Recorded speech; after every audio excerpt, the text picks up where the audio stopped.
Iran and US deal తర్వాత stock మార్కెట్‌కి ఒక జాక్‌పాటా? లేదా? అనేది ఈ వీడియోలో తెలుసుకుందాం. ఈ వీడియో ఎండ్ వరకు చూడండి. మా ఛానెల్‌ని ఫాలో అండ్ సబ్స్క్రైబ్ చేయండి.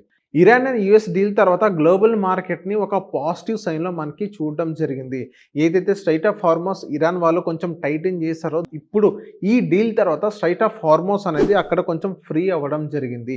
సో, ఓవరాల్‌గా మనం చూసుకున్నట్లయితే గ్లోబల్‌లో ఏదైతే ఆయిల్ ప్రైజెస్ ఉన్నాయో మళ్ళీ తగ్గే అవకాశం అయితే ఖచ్చితంగా ఉంది. దగ్గర దగ్గర ఒక 4-5% వరకు మనకి తగ్గే అవకాశం అయితే ఖచ్చితంగా మనకి కనిపిస్తుంది.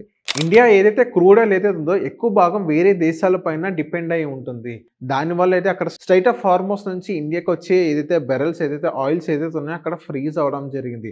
దానిపైన ఇక్కడ మనకి ఏదైతే పెట్రోల్ అండ్ డీజిల్ ప్రైజెస్ అయితే కొంచెం పెరగడం జరిగింది. ఇంకోటేంటే ఇన్‌ఫ్లేషన్ అనేది మనకి బాగా పెరగడం జరిగింది. And petrol and diesel cost కూడా కొంచెం పెరగడం జరిగింది. ఆర్‌బీఐ రేట్ కట్స్‌కి కొంచెం స్కోప్ అనేది కొంచెం పెరిగిందనమాట. ఇంకోటేంటంటే స్టాక్ మార్కెట్‌లో ఏదైతే సెంటిమెంట్ అనేది అక్కడ మనకి కొంచెం పాజిటివ్‌గా రావచ్చు. సో, ఓవరాల్‌గా ఈ సెగ్మెంట్స్‌లో ఏదైతే ఉందో అక్కడ ఈ ఓవరాల్ సెగ్మెంట్స్‌లో మనకి మొత్తం కొంచెం పాజిటివ్‌గా రావచ్చనమాట.